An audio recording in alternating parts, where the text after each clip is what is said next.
As Principal of Newnham College, I welcome you to this celebration of the life and work of Catherine Seville. Catherine's sudden, shocking, and wholly untimely death in February robbed us of a colleague and friend who contributed so much on so many fronts that we continue to feel great gaps, continuing to catch ourselves saying, I must consult Catherine about that. We share this afternoon's celebration with Catherine's father, many members of the college, and her students past and present, many of her colleagues from the law faculty, and friends from across the university and beyond. We have tried to capture some of Catherine's interests, talents, and contributions. No doubt you will be able to tell us of more. My own debts to Catherine are considerable. As Prize Principal, she conducted the electoral process which brought me to the college. In that role, she managed my induction into its life and work, was ever patient in explaining its habits and peculiarities, no mean task of explanation to one brought up in very different structures. She was always on hand to explain the background, historical or logical, to some particular situation and or set of issues, and could use her considerable wit to illuminate it vividly. I learnt to depend on that good sense and quietly voiced, always discreet, invariably wise judgment. The 5 verses in celebration of wisdom from Ecclesiasticus chapter 1, invoked in commemoration of one of my predecessors, Pernal Strachey, in 1952, are appropriate as we gather to remember Catherine. All wisdom cometh from the Lord, and is with him forever. Who can number the sands of the sea, and the drops of rain, and the days of eternity? Who can find out the height of heaven, and the breadth of the earth, and the deep, and wisdom? Wisdom has been created before all things, and the understanding of prudence from everlasting. The word of God Most High is the fountain of wisdom, and her ways are everlasting commandments.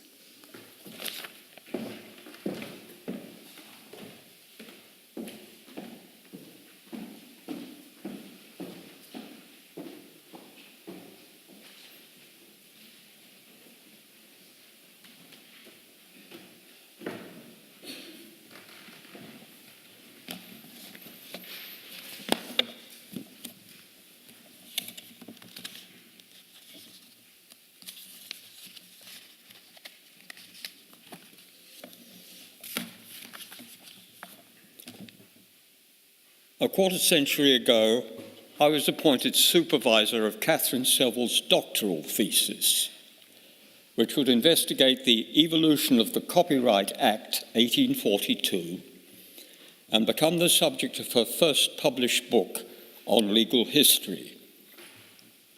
Her work on this and my reactions to it formed an intellectual bond between us that would remain in place throughout her life.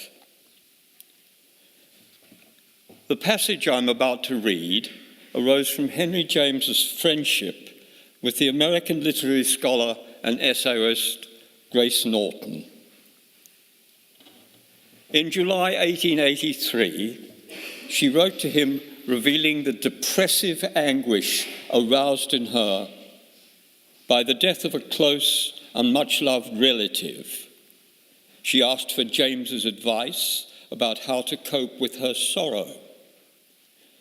The essence of his reply to her has become well known. Here it is. I'm determined not to speak to you except with the voice of Stoicism. I don't know why we live. The gift of life comes to us from I don't know what source or for what purpose. But I believe we can go on living for the reason that, always of course up to a certain point, life is the most valuable thing we know anything about, and it is therefore presumptively a great mistake to surrender it while there is any yet left in the cup. In other words, consciousness is an illimitable power. And though at times it may seem to be all consciousness of misery, yet in the way it propagates itself from wave to wave, so that we never cease to feel, though at moments we appear to, we try to, pray to, there is something that holds one in one's place, making it a standpoint in the universe which is probably good not to forsake. You are right in your consciousness that we are all echoes and reverberations of the same, and you are noble when your interest and pity as to everything that surrounds you appears to have a sustaining and harmonizing power. Only don't, I beseech you, generalize too much in these sympathies and tendernesses. Remember that every life is a special problem which is not yours, but another's, and content yourself with the terrible algebra of your own. Don't melt too much into the universe, but be as solid and dense and fixed as you can. We all live together, and those of us who love and know live so most. We help each other, even unconsciously, each in our own effort. We lighten the effort of others. We contribute to the sum of success, make it possible for others to live. Sorrow comes in great waves. No one can know that better than you. But it rolls over us, and though it may almost smother us, it leaves us on the spot. And we know that if it is strong, we are stronger, inasmuch as it passes and we remain. It wears us, uses us, but we wear it and we use it in return. And it is blind, whereas we, after a manner, see.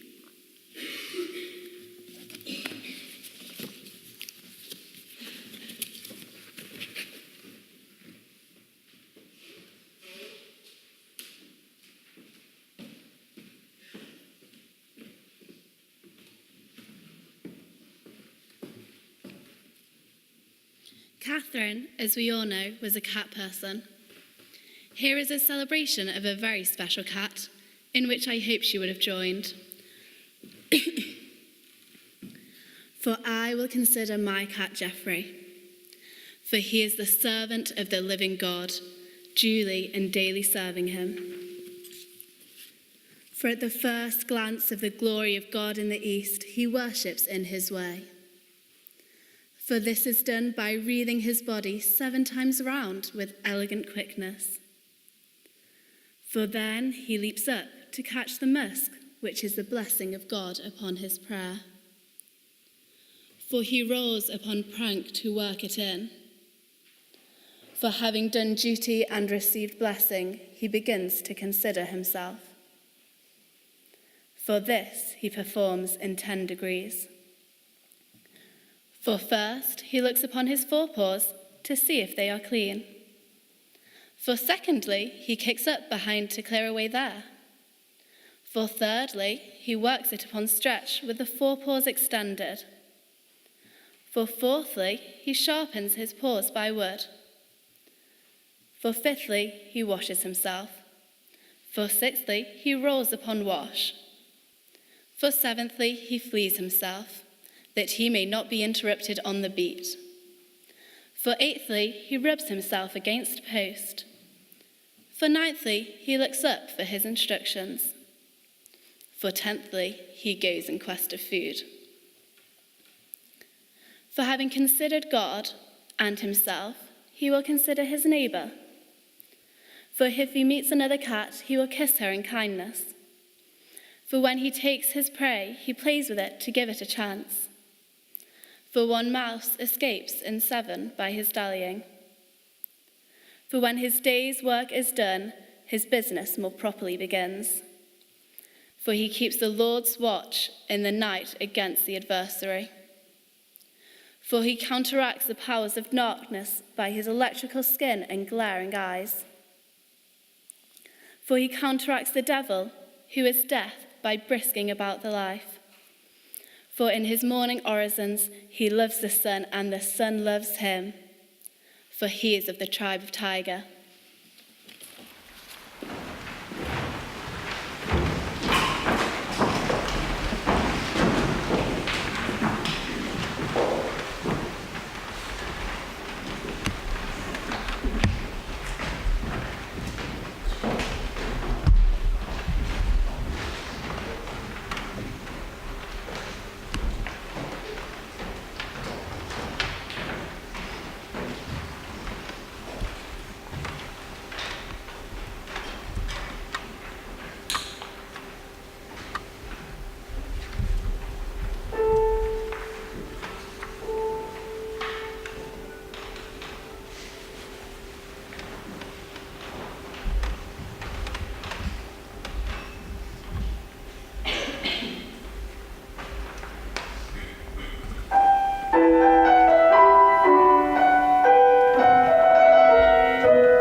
We're all familiar with Catherine Seville as a person deeply committed to this college, and most especially to her students.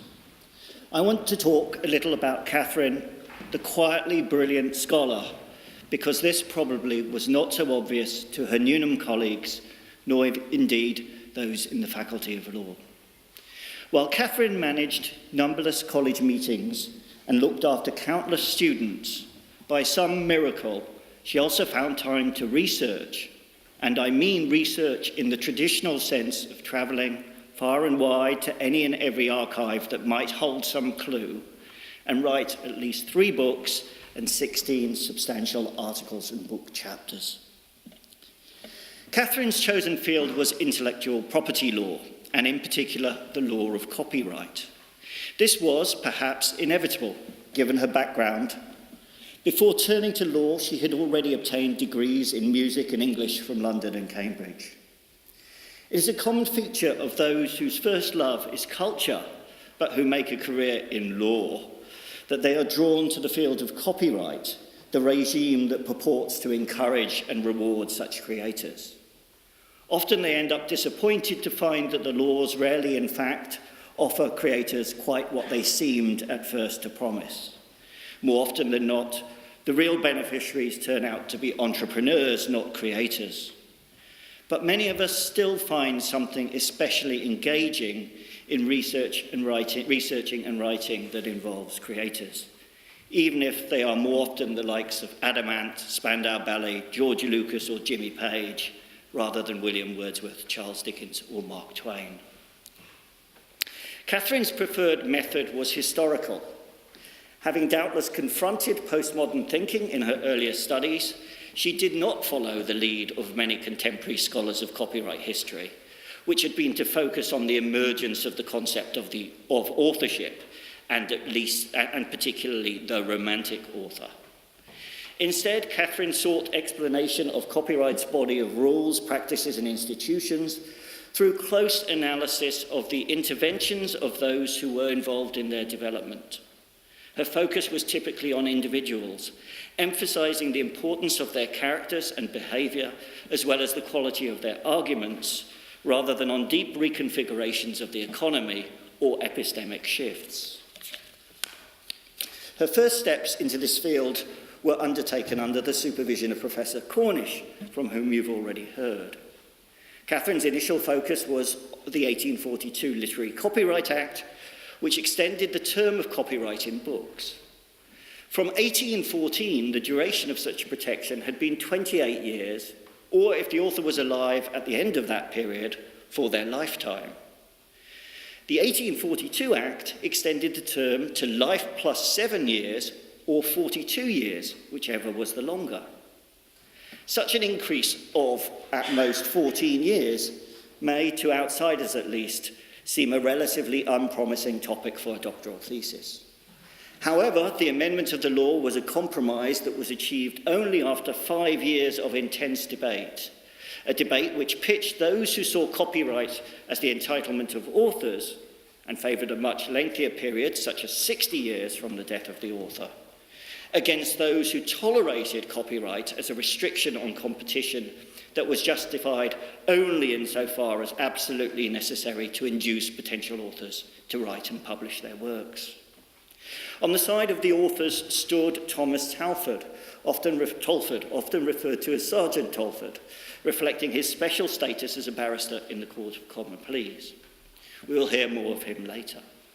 On the other side of the debate was a coterie of radicals who'd been associated with broader movements for the diffusion of knowledge, perhaps the precursors of the open access movement of today. Catherine's treatment of the 1842 Act is an authoritative piece of work of outstanding value and one that will be useful to scholars for decades to come. It offers an account of the organisation of Talfourd's campaign, including his dealings with the great literary figures of the day. It explains the reactions of the publishers, who surprisingly were against the extension as initially proposed, and explores the philosophical underpinnings of the debates. Catherine also uncovered an enormous number of parliamentary petitions from representatives of a host of trades involved in book manufacture, Not just printers, masters and journeymen, but also compositors, type founders, paper makers, bookbinders and gilders. In some ways, Catherine's research brought the importance of the materiality of books to the story of copyright history, as no other treatment had yet done or has since done. She reworked the thesis, and following its publication in 1999, she was awarded the York Prize.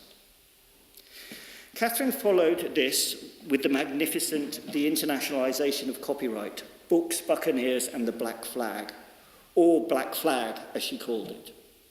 The terms Buccaneers and the Black Flag of the title allude to the common characterization of reprinters of books that did not recognize rights for foreign authors as pirates, and of chief concern to the British publishers during the 19th century were the pirates in America, which one campaigner referred to as the Barbary Coast of literature. In the book, Catherine examines the complex story of how copyright lost its essentially national focus, offering rights only to local authors and publishers for national markets, and was reconfigured to ensure that authors gain rights in non-local territories so that those too could be effectively exploited. Black Flag traverses huge ground.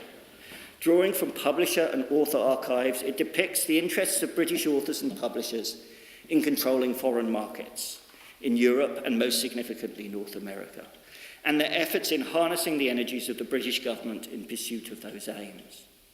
With scrupulous analysis, the book explains the shifting motives, interests, and strategies of American publishers in resisting the numerous attempts to adopt legislation recognizing the rights of British authors in the United States. In these tasks, Catherine includes, of course, accounts of the efforts of Charles Dickens to persuade America to recognize the copyright claims of British authors, and Mark Twain's support for the idea of international copyright, and we'll hear from both later. But the work goes much further, articulating the tensions that existed between Britain and its colonies, particularly Canada, with its border on the United States, and the complex relationship between reform of British law, the laws of its colonies, and the forging of international copyright treaties. Black Flag was evidently an ambitious undertaking, and the result is a work of which I would certainly have been extremely proud. The research is, as I've indicated, impressive, but what is really brilliant about the book is the way in which Catherine unravelled and laid out the interwoven threads of an exceedingly complex story. Unwilling to reduce that complexity to broad themes, she relies on structure to make the material accessible, telling 4 stories, the international, colonial, American, and finally the national, each of which makes sense in itself, while simultaneously offering an account of the interactions between each story. This is the work of a master craftsman. And in exposing these interactions, the book goes beyond any of its predecessors. Needless to say, the publication received glowing reviews, described as a tour de force, unparalleled, and so on. Catherine, certainly no self-publicist, sent me one review that unfortunately, and anybody who knows my office will understand why, I have not been able to track down, but which I think pleased her most. The review pointed out that Catherine's contribution was laying bare the branches of a tree in which, the reviewer suggested, many generations of scholars would be able to build their own nests. If time permitted, and it doesn't, I could say much more about Catherine's other work, as well as her qualities as a research supervisor, which I came to know well, as co-supervisor with her of 3 doctoral dissertations, and co-convener of an LLM course on the history and theory of intellectual property. She was, of course, constructive in her criticism, sensitive to being misunderstood, and generous, very generous, in the time she gave. But while there are many who Catherine influenced by teaching or advice that she offered during her life, there are also many who know her, and many who will come to know her through the formidable body of scholarship she's left to us.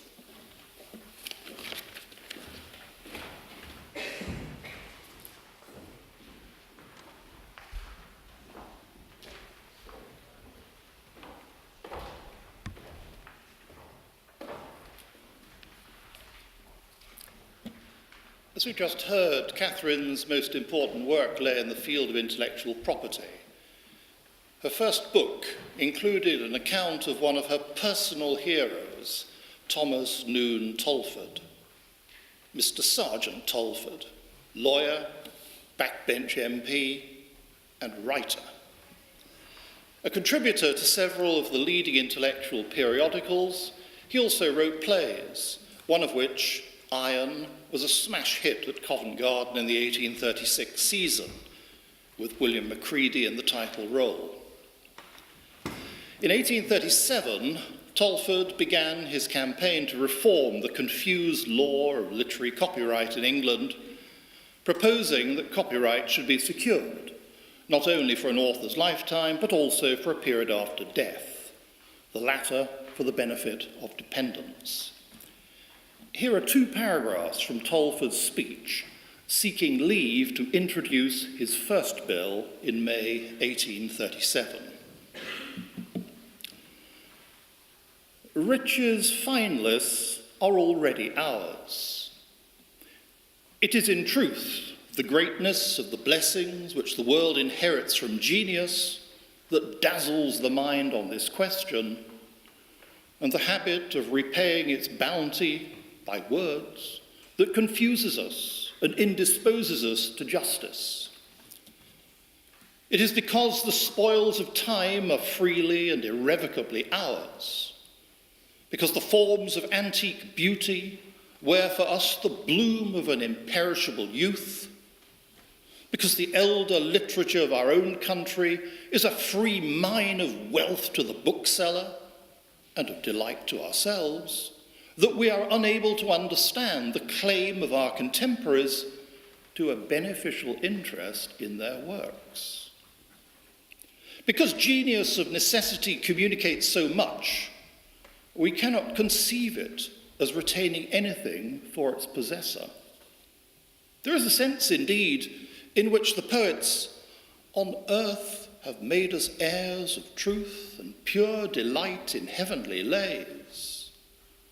And it is because of this very boon, because their thoughts became our thoughts, and their phrases unconsciously enrich our daily language, because their works, harmonious by the law of their own nature, suggest to us the rules of composition by which their imitators should be guided, because to them we can resort, and in our golden urns draw light, that we cannot fancy them apart from ourselves, or admit they have any property except in our praise. And our gratitude is shown not only in leaving their descendants without portion in the pecuniary benefits derived from their works, but in permitting their fame to be fretted away in abridgments and polluted by base intermixtures, and denying to their children even the cold privilege of watching over and protecting it. Let us suppose an author of true original genius, disgusted with the inane phraseology which had usurped the place of poetry, and devoting himself from youth to its service, disdaining the gauds which attract the careless and unskilled in the moving accidents of fortune, not seeking to triumph in the tempest of the passions, but in the serenity which lies above them, whose work should be scoffed at, whose name made a byword, and yet who shall persevere in his high and holy course, gradually impressing thoughtful minds with the sense of truth made visible in the severest forms of beauty, until he shall create the taste by which he shall be appreciated, influence one after another the master spirits of his age, be felt pervading every part of the national literature, softening, raising, and enriching it. And when at last he shall find his confidence in his own aspirations justified, and the name which was once the scorn admitted to be the glory of his age, he shall look forward to the close of his earthly career as the event that shall consecrate his fame and deprive his children of the opening harvest he's beginning to reap. As soon as his copyright becomes valuable, it is gone. This is no imaginary case. I refer to one who, in this setting part of time, has opened a vein of the deepest sentiment and thought before unknown, who has supplied the noblest antidote to the freezing effects of the scientific spirit of the age, who, while he's detected the poetry, which is the essence of the greatest things, has cast a glory around the lowliest conditions of humanity and traced the subtle links by which they are connected with the highest, of one whose name will now find an echo not only in the heart of this secluded student, but in that of the busiest of those who are fevered by political controversy, of William Wordsworth. Ought we not to requite such a poet in some degree for the injustice of his boyhood? For those works which are now insensibly quoted by our most popular writers, the spirit of which now mingles with our intellectual atmosphere, he probably has not received through the long life he has devoted to his art, until lately, as much as the same labour with moderate talent might justly produce in a single year. Shall the law, whose term has been amply sufficient to his scorners, now afford him no protection because he has outlasted their scoffs, because his fame has been fostered amidst the storms and is now the growth of years?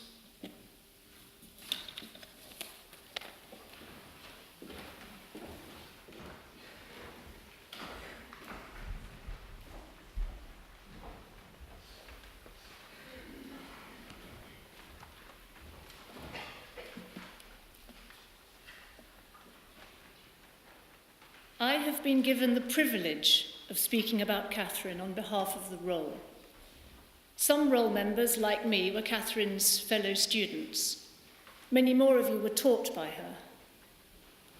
All of us are lucky to have known her. Catherine was always concerned to ensure that things should be done properly. Ironically, she had even left the college with instructions as to how to arrange a memorial for a deceased senior member. Instructions which I have no doubt we're following to the letter today. But she was never a strict or humorless lawmaker. One of the most delightful things about Catherine, which all of us I think will recognise, was the sparkle in her eye, which accompanied her wise and incisive rulings. I spent most time with Catherine in the early 90s when, having studied English here together, we both came back to college to take the law conversion course. During this time, she married Tom Cass, an eminent North American medic, scientist and businessman, and regular and good-natured recipient of those incisive rulings and sparkling glances. When Jill Sutherland and Jean Gooder were selecting a reading for me for today, they wanted to find something which brought together Catherine's passion for literature, her expertise in the development of copyright law, her delight in her North American husband, and in America generally, particularly the reading rooms of the public library in New York, where she and Tom spent many holidays, and her ability, as I've mentioned, to say important and contentious things with a disarming sparkle. They found the perfect passage, of course, in Catherine's work. In Black Flag, as you've heard, she discusses the Anglo-American publishing scene of the 19th century when there was a particular problem with large-scale piracy, from which Charles Dickens in particular suffered considerably, and against which he campaigned vigorously. So here he is, in an after-dinner speech in his honour in America, saying contentious and important things with a sparkle to confound his audience. Catherine would have been proud of him. But before I sit down, there is one topic on which I am desirous to lay particular stress. It has, or should have, a strong interest for us all, since to its literature every country must look for one great means of refining and improving its people, and one great source of national pride and honour. You have in America great writers, who will live in all time and are as familiar to our lips as household words. Deriving, as they all do in a greater or lesser degree in their several walks, their inspiration from the stupendous country that gave them birth, they diffuse a better knowledge of it and a higher love for it all over the civilized world. I take leave to say, in the presences of some of those gentlemen, that I hope the time is not far distant when they, in America, will receive of right some substantial profit and return in England for their labours, and when we, in England, shall receive some substantial profit and return in America for ours. Pray, do not misunderstand me. Securing to myself from day to day the means of an honourable subsistence, I would rather have the affectionate regard of my fellow men than I would have heaps and mines of gold. But the two things do not seem to me incompatible. They cannot be, for nothing good is incompatible with justice. There must be an international arrangement in this respect. England has done her part, and I am confident that the time is not far distant when America will do hers. It becomes the character of a great country, firstly, because it is justice, and secondly, because without it you can never have and keep a literature of your own.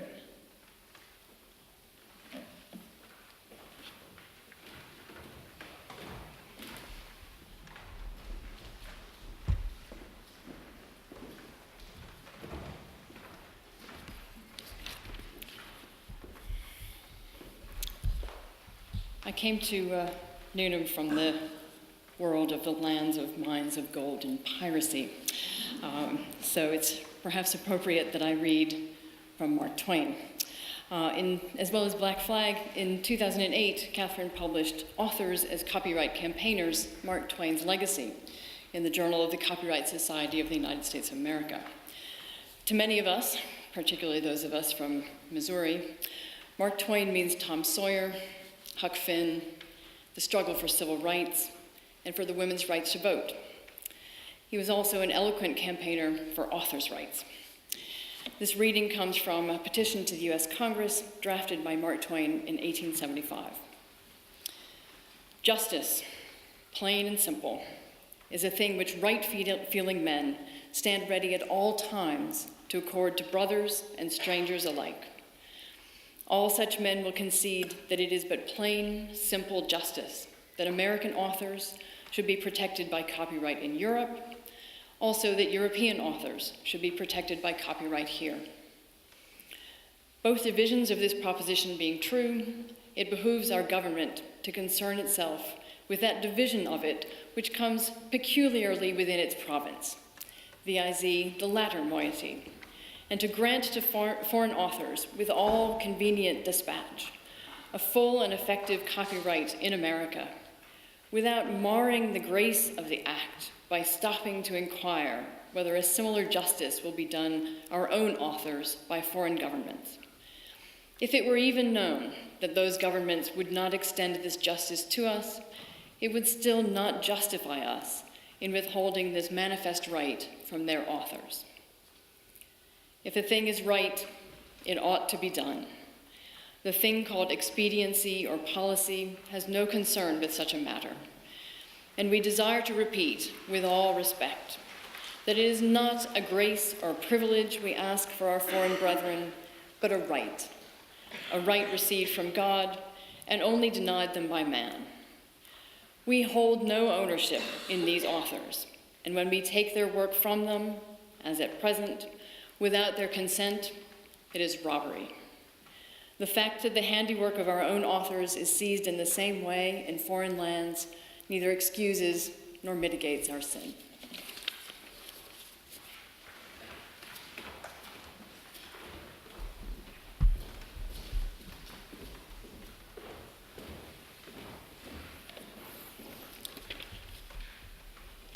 The range and depth of Catherine's academic work is admirably displayed in an article that she wrote in 2003, entitled "Peter Pan's Rights: To Die Would Be an Awfully Big Adventure." It was published in the Journal of the Copyright Society of the USA and won the Society's Seton Award in 2004 for the best writing by a young lawyer published in that journal. A version with identical introductory and concluding paragraphs, but with the body of the text condensed, was subsequently published in 2004 in the literary periodical The Cambridge Quarterly. The starting point for both versions was a challenge brought by the Great Ormond Street Hospital for Sick Children, which held the copyrights to Peter Pan, to the publication of a book by a Canadian author, Emily Sommer, entitled "After the Rain, A New Adventure for Peter Pan." This book posited a 21st century adventure for Peter Pan, rescuing him from the endless childhood in Netherlands and allowing him, at last, to grow up. Contemplating the original expiry date of the Barry copyrights, another commentator remarked on the twin cultural and financial pressures. The cultural anxiety should not be overstated. Peter Pan has not remained static, and indeed has already been pushed to some wild extremes. Perhaps, given the work's powerful impact on audiences, its true spirit might survive as well in the public domain as in the hands of a copyright holder whose priority has to be the reward and not the work. However, as the full Barry copyrights approached their second expiry date in the United Kingdom, the financial demands have only increased in magnitude. Extension and expansion of copyright protection will not resolve these tensions. The policy issues will have to be confronted eventually. Until that time, the Peter Pan works will to some extent remain entrapped in a complex cultural, financial, and legal mesh. The negative aspects of possession and sequestration were certainly recognised by Barry, both in relation to Peter Pan and in wider contexts. Michael Llewellyn Davies, probably Barry's favourite of the boys, and to whom the story was first told, drowned in 1920. 2 years later, Barry recorded a dream in which Michael returned to him, not knowing that he had drowned. In the dream, Barry managed to keep this knowledge from Michael for a year, devising hopeless schemes to prevent him from leaving, until the anniversary of his death, when both realised that Michael would have to go. Describing this experience, Barry noted, "It is as if long after writing Peter Pan, its true meaning came to me. Desperate attempt to grow up, but can't." The same could be said of the Peter Pan copyrights. To die would be an awfully big adventure.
Today, I want to bring together the voices of especially Catherine's Newnham friends and colleagues.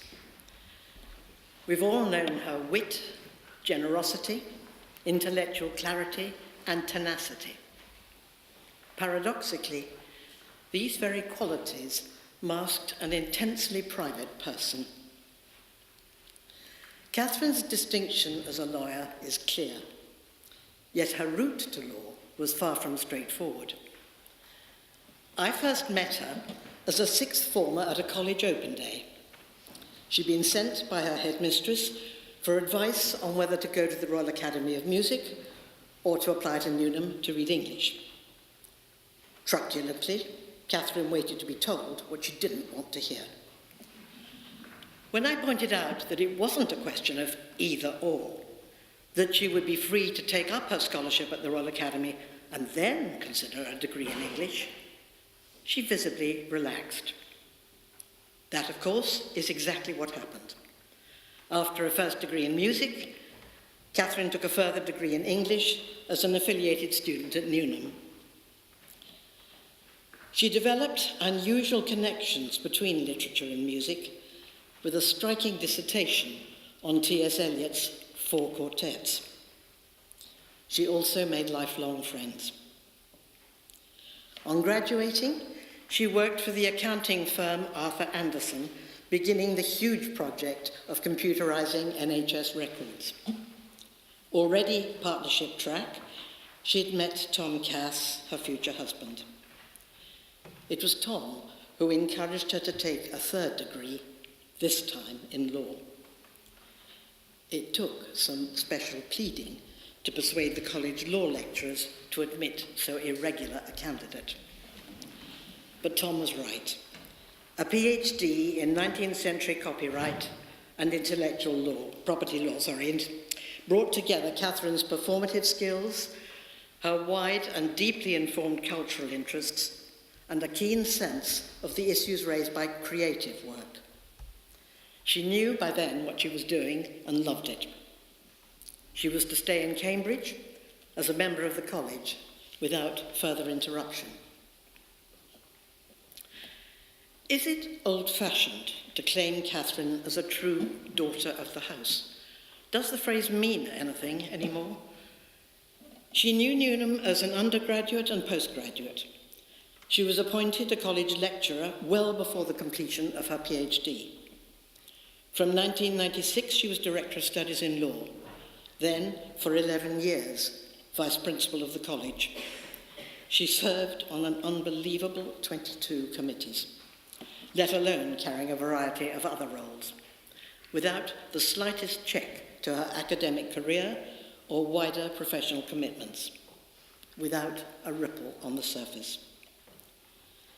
She must have known every inch of the college buildings, from the attics to the cellars, and of its gardens and extended grounds, for which she cared deeply. She worked with fellows, college officers, and staff in every location and department.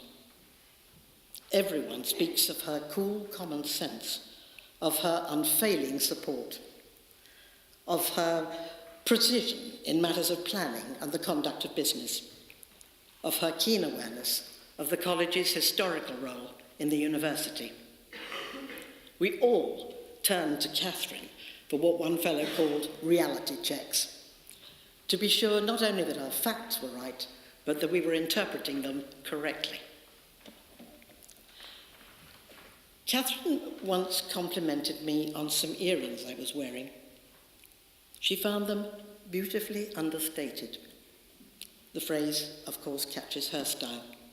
Everything about Catherine was beautifully understated, as anyone will recognize who has read her diary in the Newnham year. Those pages are the closest we get to her own job description, to the shape of the academic year, but with a touch so light that it's easy to miss quite how much is implied, quite how inward she was with the institution and its multiple members. Her own research took her close to that extraordinary committee of liberal intellectuals who ran Newnham in its early years, informally at first, though rules and practices were gradually introduced. Then, as now, these were adapted to changing situations. Catherine, too, saw the college as a living community.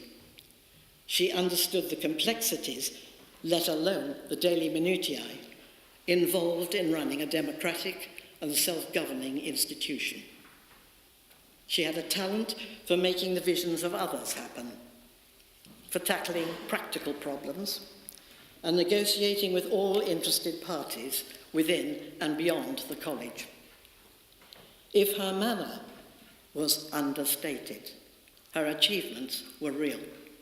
She got to the very heart of the place and its people. Catherine's style was so quietly pitched that her work has become part of the fabric of college life without calling attention to the person.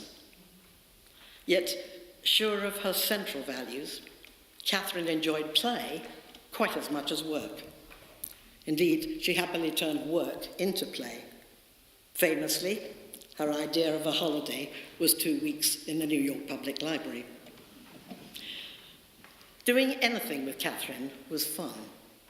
Her enthusiasms were eclectic and unusual, from wine to bell ringing, from pedigree cats to chickens, and far, far more. Can any other college boast a high-table steward who, though vegetarian, consistently produced sophisticated menus for omnivores? Her mischievous delight in springing surprises tempts me to propose a theme: surprising facts about Catherine. It surprised me, for example, to learn that while living in Newmarket, Catherine and Tom owned a part share in a racehorse.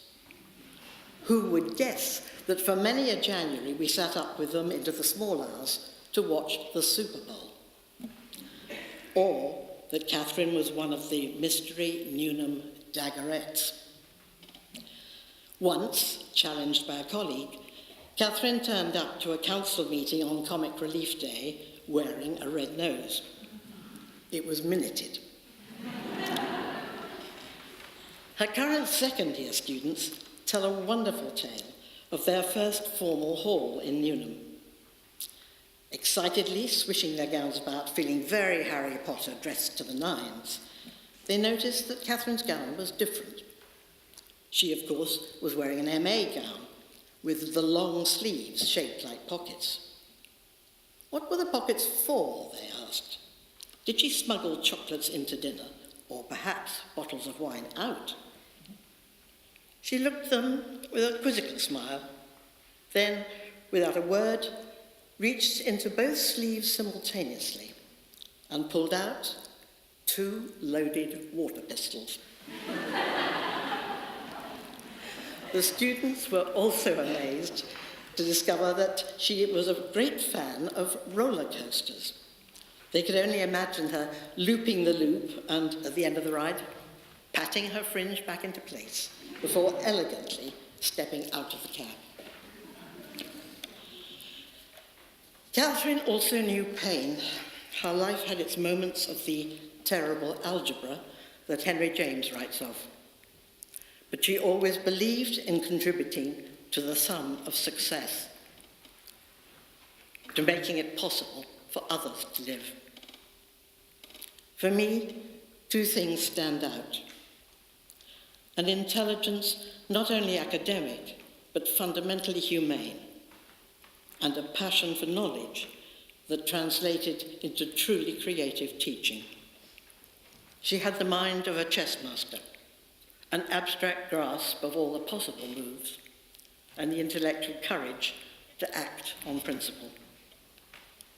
She was formidably demanding and rewarding as a colleague and teacher. But teaching, the passing on and questioning of everything learned or encountered, was her chief passion. Knowledge shared, after all. Knowledge in Dante's sense, the full sense of the term conoscenza, is what makes us human. No wonder that the whole college, fellows and students, officers and staff, want to see so outstanding a personal contribution commemorated. Let's close with a small salute, courtesy of Jane Austen, to Catherine as the genius of college hospitality.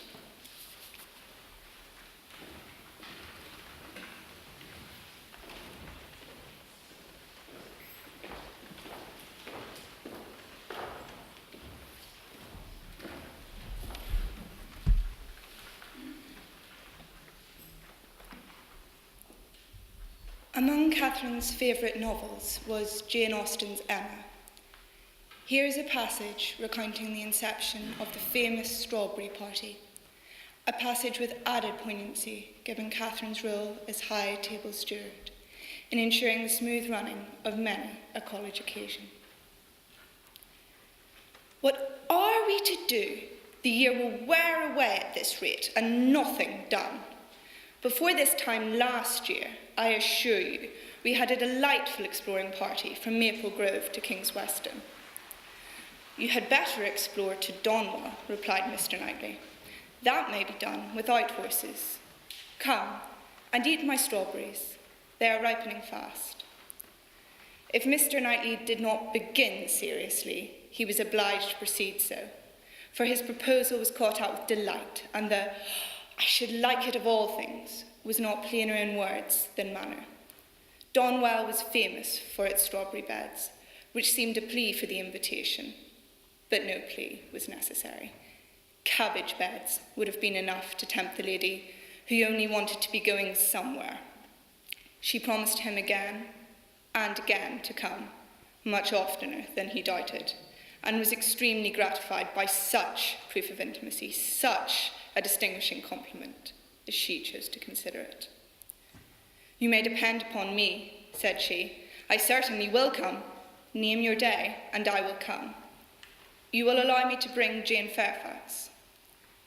"I cannot name a day," said he, "till I have spoken to some others whom I would wish to meet you." "Oh, leave all that to me. Only give me a carte blanche. I am Lady Patroness, you know. It is my party. I will bring friends with me." "I hope you will bring Elton," said he, "but I will not trouble you to give any other invitations." "Oh, now you are looking very sly. But consider, you need not be afraid of delegating power to me. I am no young lady on her preferment. Married women, you know, may be safely authorised. It is my party. Leave it all to me. I will invite your guests." "No," he calmly replied.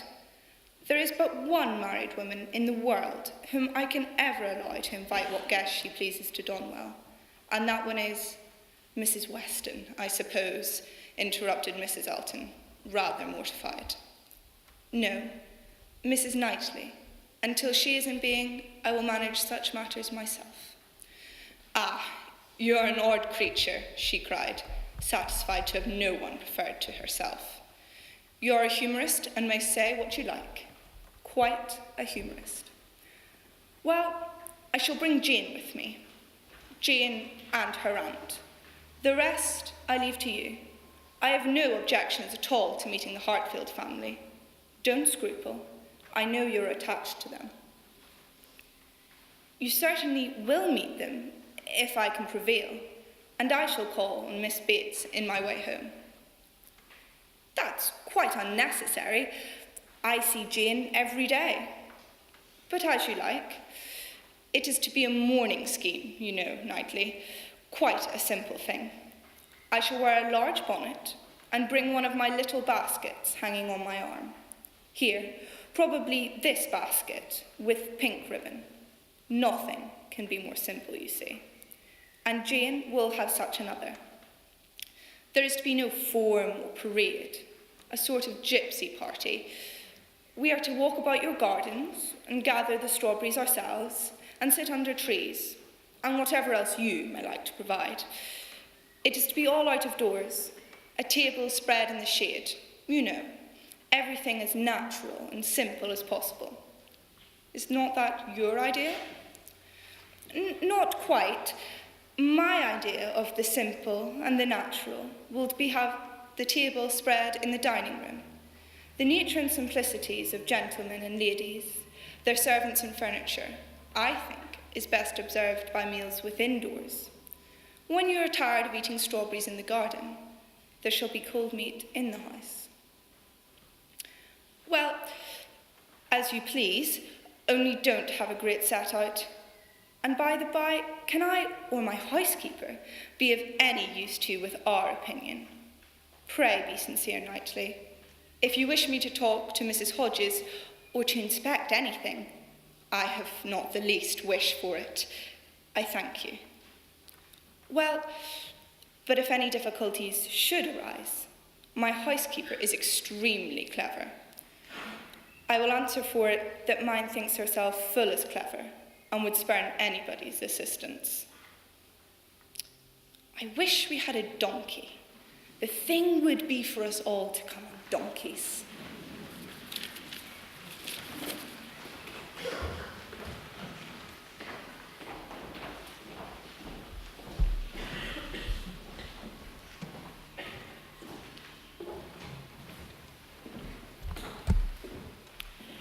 Many of you have asked how we intend to honour Catherine permanently at Newnham.